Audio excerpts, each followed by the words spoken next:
What if the in-between seasons, the ones where you're no longer who you were, but you're not yet who you're becoming, are the most sacred parts of your story? Welcome to Unpolished Wisdom, a space for conversations that are beautifully imperfect, raw, unfinished, and deeply human. I'm Dr. Katrina Gisbert-Tay, a medical doctor and executive well-being coach. Through my work, I help people navigate transitions with honesty, courage, and compassion. And today we sit with my friend, Bianca Yuzon Henares, a multidisciplinary artist, dream pop musician, mother, and dear friend of mine.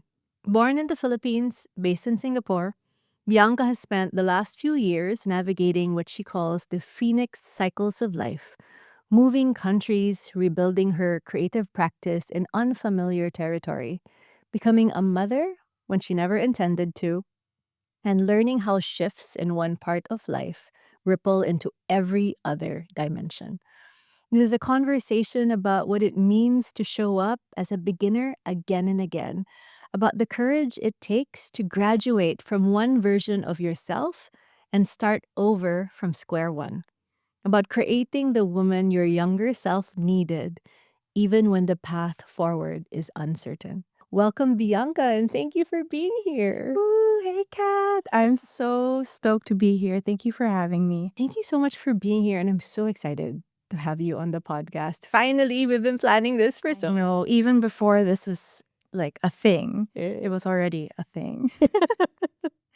So the first question I have for you that I want to explore is, you've shared with me that you've navigated significant life transitions over these years, right? And there's getting married to Quark, Mhm. moving to Singapore, having a baby, really building a new life in a different country. How did these personal transitions affect your relationship with your creative work and your identity as an artist? Well, they definitely had a huge impact. Yeah. Every season affected it in a way that I couldn't see coming. For one thing, I feel like your identity as an artist is tied so much to, honestly, I found out your location and your community, because what you're able to do, who you're able to collaborate and work with, the space, the environment, how welcoming it is to what you do has a big impact. So, on a personal level, yes, getting married, from being single to being a wife to being a mother, that's super. It's like I've lived three different lives. And we always talk about how, we jump from timeline to timeline. But in a way, moving country made me realize how blessed I was in Manila, how lucky I was to have the community, the support system. Because coming here, it was really starting from scratch. Yeah. And to be honest, I thought, I'm going to hit the ground running. I'm going to dive headfirst into the entertainment scene and like just get in there. And I quickly found out the scene is not as like bustling and busy as it is in Manila. To give you an example, when I got here, I had a haircut and the auntie who was cutting my hair was just like, what do you do for a living? And I was like, oh, I'm an artist, to put it simply. And she's like, oh, yeah, I can tell because my hair was purple. And then she went on a very, not like a rant, but just a very honest perspective of how I would say older generations see things here. She goes, if we had grandkids who want to go into the arts, we'd try to like dissuade them to take a different course. And throughout my stay here, I can really see that, it's changing. The generation now, they're more open to the creative arts as a viable like way of life. Yeah. But it's just very different from how it is in Manila. And, Singapore is great for business and commerce, but I feel like when it comes to, let's say, music or like live performances on a random Friday night, um, it's very, very different. So I've had to kind of adjust to that in many ways. Yeah, no, I hear you. And a similar experience, for me, Mhm. of course, I'm not an artist like you, but just moving to a new country, moving to Singapore, and I've been here 18 years. Wow. And I think the comforts and what we're used to back home is very different. But also, like you said, so many great things about this country. I love Singapore. I love it here. Fantastic. It's great. I'm so happy to be here, to be with my kids here, and for them to get the opportunity as well. But it was a time for reinvention. I think moving country, and it's not just Singapore, it's whatever country people move to, right? It gives you this opportunity to create a new identity, to reinvent yourself. And what was the reinvention for you? Not that I was planning to, like it Yeah. just catches you off guard because yes, we had our creature comforts in Manila. Here we live in a beautiful, safe first world environment, but then, there are things you have to do. It's a different kind of hustle, no matter where you go. And I love that. But I really wasn't planning, I had no idea I was going to get pregnant when I was here. Our joke is that, and not even a joke, I think it's scientifically proven that when you're less stressed, Yes. your body can kind of accommodate another being. Yeah.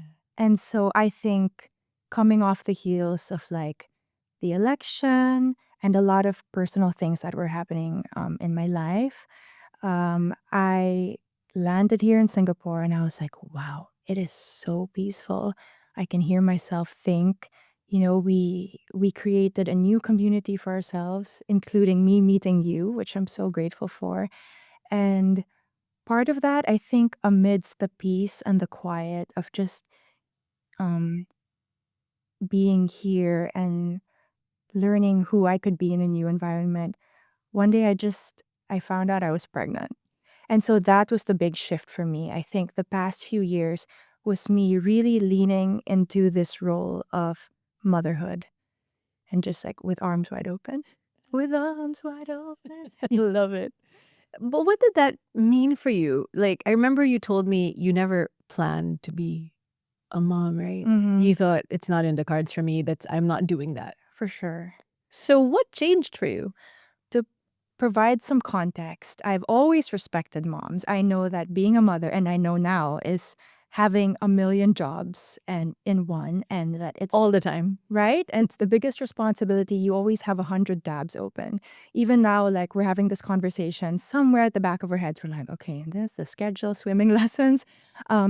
But it wasn't that for me. Like I always respected moms. But the messaging I got growing up in my own personal life and in society was that, and very specific too, was that once you're a mom, you have no more time for yourself. And I was told that like you should do everything you want to do now, achieve everything you want to achieve, because once you have a kid, your time, your energy, your effort all goes towards the family. And I really took that to heart. I really believed in it with all my being because, as a kid, you're so malleable and you absorb things. And I knew on some level that's not true. But if you hear it enough, you can get conditioned. And so that became my biggest fear because as a little girl who was so bushy-tailed and bright-eyed, I had 100 million things I wanted to do when I grew up, and I still do. But I was really so scared back then because I was like, oh my gosh, this is my thought process before. If I become a mom, that's it. I'm kind of just like homebound. I can't, get out there and maybe go on tour or like act or do all these things, right? And so it really scared me like at my core. But then I met Quark Yeah. and he super wanted to be a father.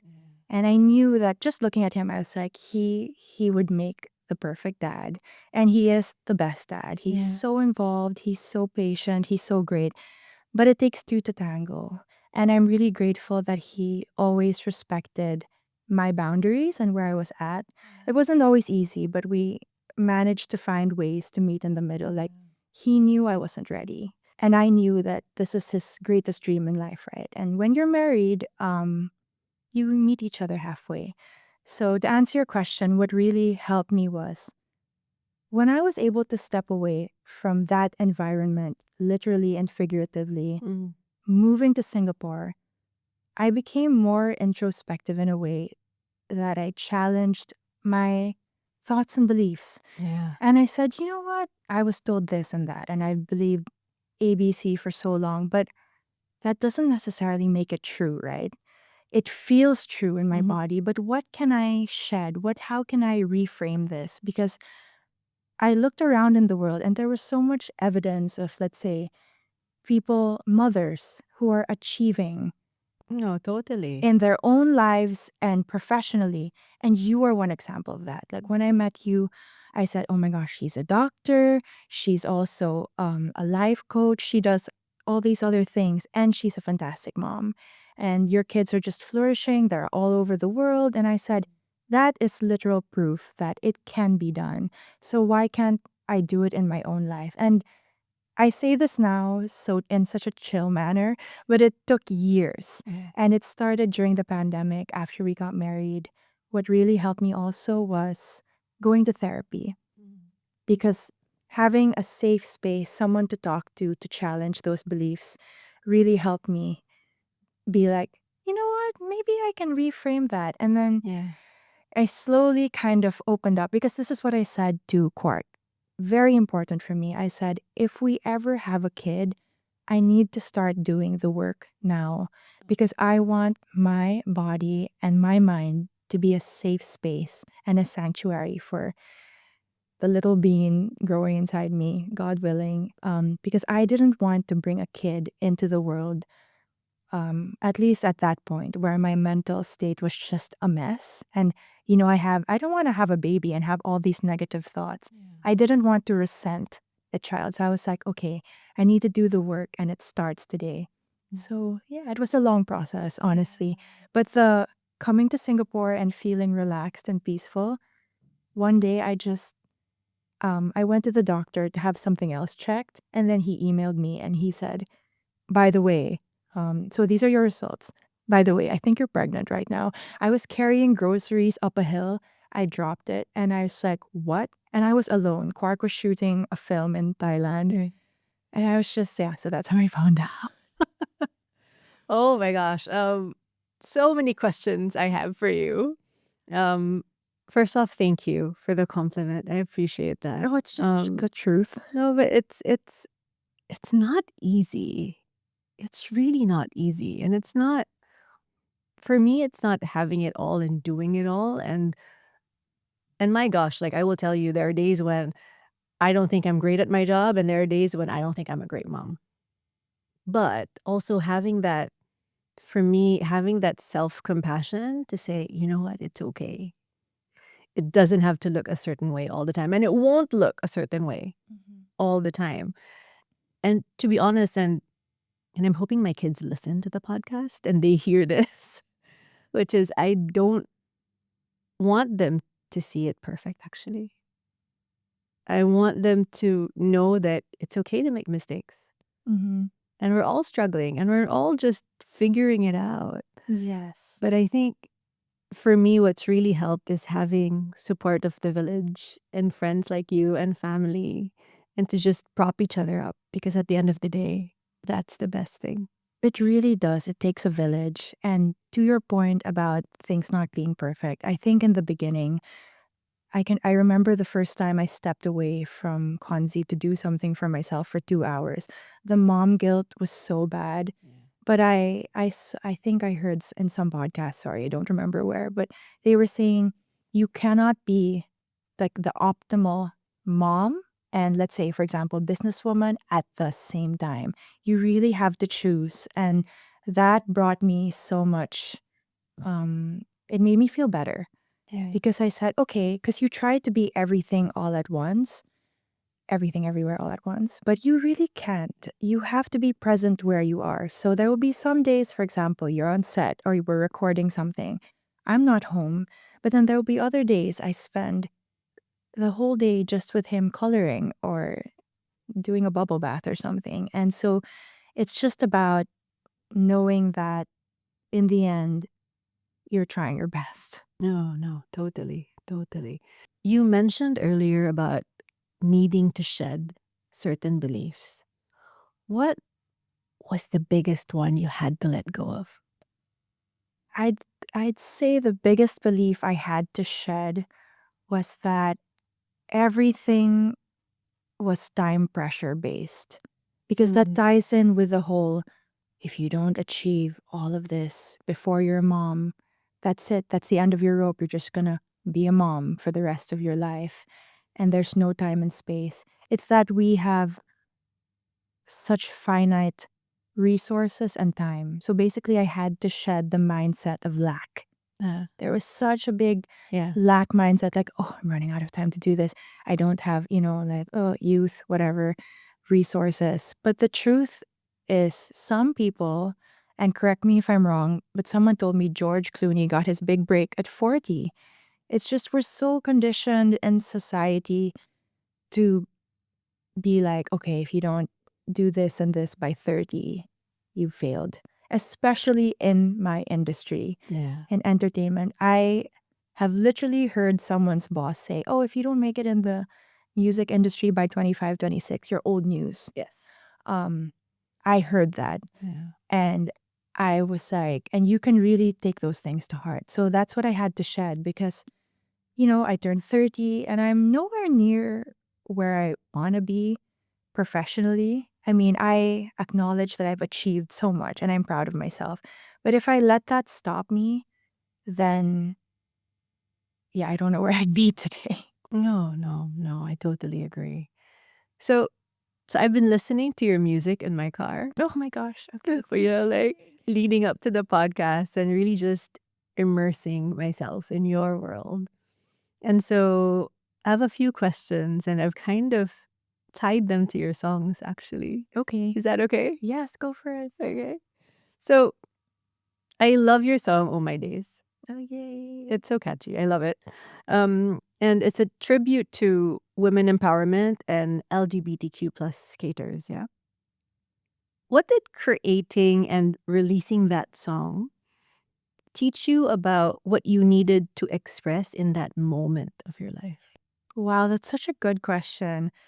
And one I'm really excited to answer because imagine this, I'll set the scene. Yeah. We were deep into the pandemic, Exactly. Yeah. cabin fever, masks, and in Manila, you even had to wear a face shield, which was the bane of my existence. And so, what that song gave me was two things: empowerment and freedom.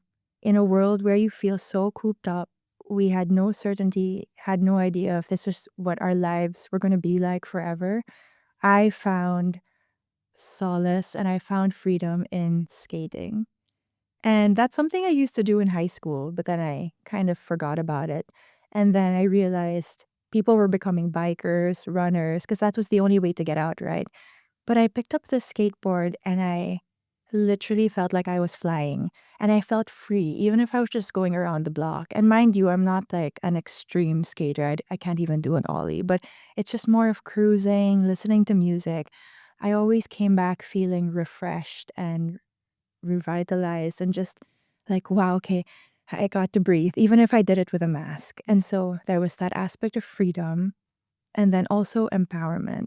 Because I looked at the landscape of skating, which is a very male dominated industry or field. And sometimes it can be really nerve wracking to enter, let's say, a skate park or an area where it's all guys. Mm. But I said, I looked online and I looked at all the amazing women and LGBTQIA skaters making a mark in their own communities. And I was so impressed. So I reached out to them and then included them in the music video. And they were all so hyped to be part of it. And everyone was just so supportive, no matter what skill level. Some of them were total beginners like myself. And then around two of them went on to the X Games and the first Olympics. Oh, wow. So yeah, I was really honored. But for me and my friends, especially Oh My Days represented freedom. Yeah, freedom. No, I definitely felt that. So, in our last conversation, we have many, but in our last Yeah. conversation, we talked about how you shifted and redefined your self worth. Ooh, And it yes. used to be about streams and views and downloads. And I get that because, you're a singer, you're an artist. But now it's different. So what shifted for you and how do you define it now? Well, I understand that, looking at streams and the stats and all the analytics really matters from a business perspective if you're trying to understand your audience and all these things. But when you take it to such a personal level that or anything external defines your self worth or who you are, if that is the foundation of your being, it can crumble at any moment and it can break apart. And so I've realized over the years, after many cycles of feeling low and then high again, and then low and then up, depending on the external, I said, you can't operate like this. You can't live like this. It's not sustainable, and that is not living. Because the only reason we want any of these things in life, whether it's your dream house or car or job, is the feeling that you think you'll get when you have it. So in my own life, I said, what if I can just do my best to feel the feeling before even getting it? Like, see what I have that exists in my present reality. Let's say without the platinum selling record or anything, what do I really love and treasure about the here and now? And for me, that could be the fact that I'm living out my dream as a kid. I get to write and record and work with the most talented, amazing musicians. It's that I get to share the stage or whatever with so many people I admire. And so I decided to shift from the outcome to what I loved about it. And yeah, I think self-worth now for me is accepting myself as I am today in this moment, in this chair, because self-worth for me is knowing that I am whole, I am complete, and I am loved, and I am capable of loving here and now. And I don't need all the streams for, oh my gosh, gonna cry. But yeah, so that's what shifted for me, and it was very powerful. And I think that worth in general, like not in a self-worth kind of way, what makes something worthy for me these days is that if it's something I truly love and enjoy doing, and if it's the expression of my truth in that moment. Because today my truth could be different, but then in a few years, it can also change. And then to also juxtapose that, it's also worthy to me if it involves being proud of the legacy I leave behind. And I never used to think about these things before. When you're growing up and you're so young and gung ho and you just throw everything at the wind and charge at everything. But now when I do things, it's more intentional. I really think about it. Everything I do, everything I slot into my schedule, because it will take time away from Konzi and it has to be worth that. So I want him to see things, projects I'm working on now, this podcast, in the future, maybe when he's curious, when he's like 50 or 70 and he just like Google his mom and he'll look back at this and it'll be something that I'm proud to let him see. So, Like I said, I've been immersing myself in your music and hearing all the different kinds of sound that you're making. And I know you've done this over a period of time, right? It wasn't just in the past few years that you've been producing your music. Yeah. But I so feel your energy and your joy in your music. Oh, that's I a lot. really do. Thank you. I really do. And it's infectious. I want to say that. Oh my gosh. Your energy is infectious. Oh my gosh. Thanks, Kat. There's so much soul in it.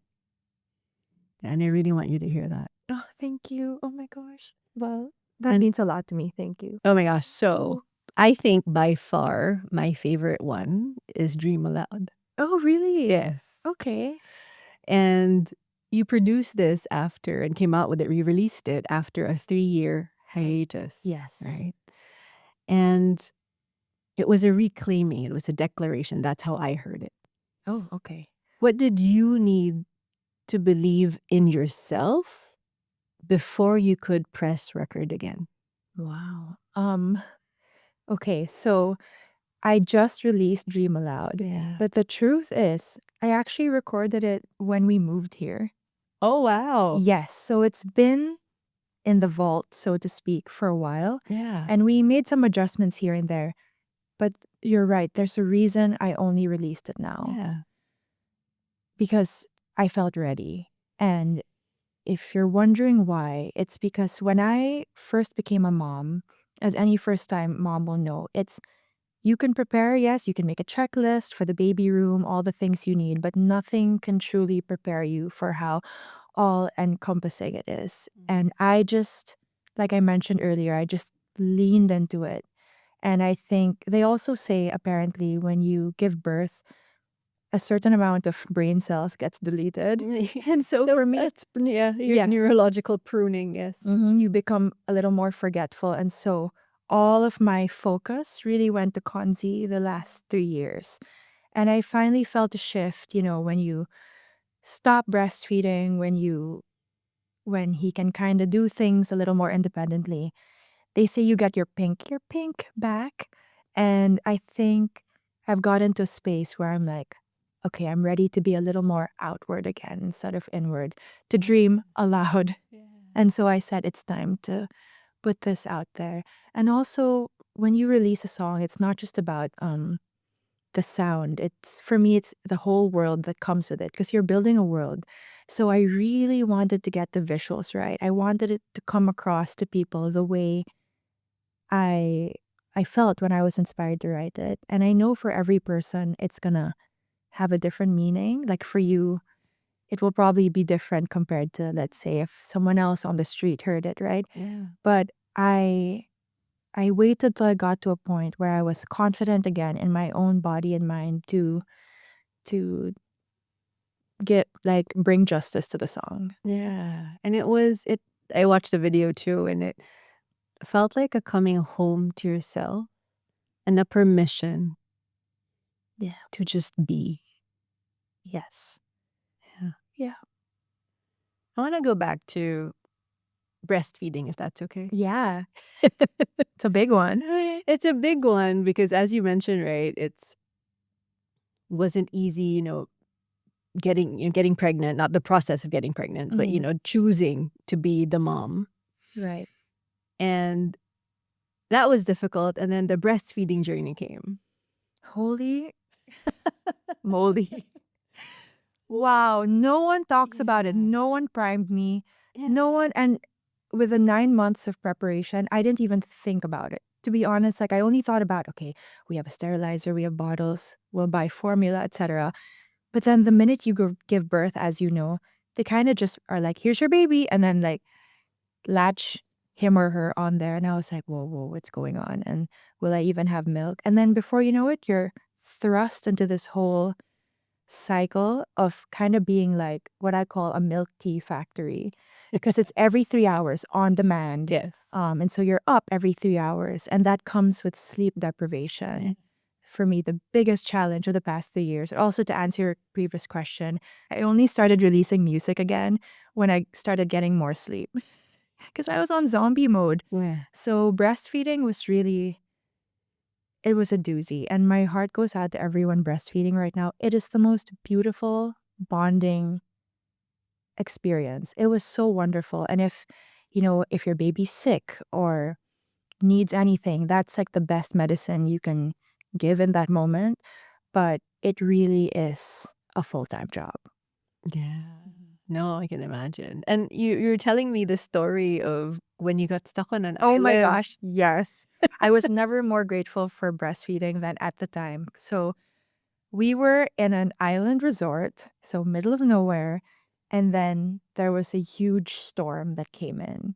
And no one had expected it. So no one was prepared. The staff at the resort, electric poles were falling. It was really scary. We were all praying. We were like, what's going to happen? And so they said, everyone, please stay in your villas. Not even like a room. It's a villa. So you're all so far apart in the middle of like a forest. And then we asked for food and they could only bring white rice. And I was like, okay, my Oh, kid is not no. going to eat that. There has to be some kind of like soup Yeah. or something for flavor, right? Yeah. And so we survived, the grown-ups, me and Q. We survived on chips Thank God. I'm a snacker, so I pack a lot of snacks. But Konzi survived the weekend because of breastfeeding. Thank God. I was really like, wow, if we weren't doing this, I don't know what would have happened, because he also wasn't into formula. So Yeah. Yeah. that was really, I was like, wow, this is survival. Oh, yeah, for sure. But worth it, right? All the difficulty that you went Yes. through to, breastfeeding. But yeah. And I told myself, I'm only going to do this for 6 months. And then I just stopped last year. Oh, wow. So how long Yeah. were you breastfeeding for? 2 years. Yeah. Yeah. That's amazing. Yeah. That takes a lot of effort, Yes. I must say. It just really, my schedule revolved around Yeah. that. So, Yeah. There's another song I was listening to on the way here wow. that I felt kind of is like, and I actually put the order of the songs this way because I wanted to end with this song. Okay. And I think it's so timely because you're moving back home. Yes, we are. And the song is Graduation.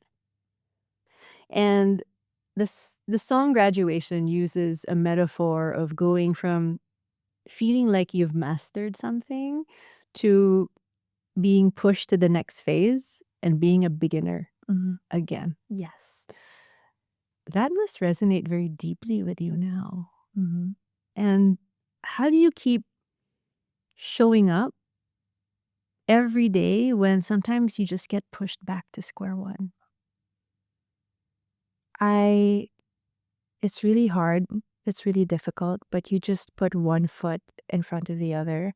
And when I was writing this song here, having moved country, being a first time mom, trying to figure out the local scene, I really felt like a beginner in all aspects of my life. And then I realized that if you don't constantly go through this cycle of feeling like an expert and then a beginner again, if you get to a point where you're like, I know it all, I know everything about my industry, I know everything about the world, then you're not truly living, because you'll be so jaded to the point that you close yourself off to new experiences.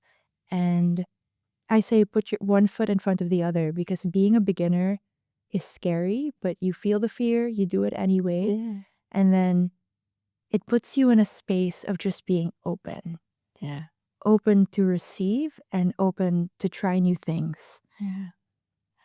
So if I may ask, what are your biggest takeaways on your graduation from this season of life?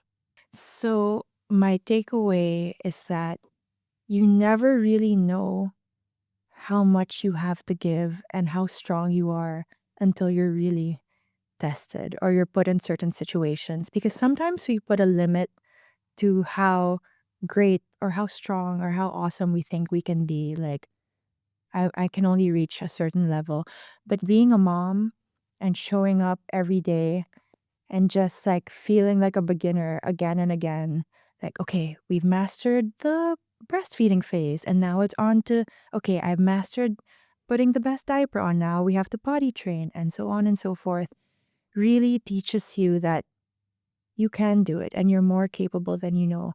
But it all begins with the willingness to try new things. And also with Singapore, I feel that we've, created such a loving community here. Yeah. And for me, that will always remind me that it doesn't matter where you are in the world.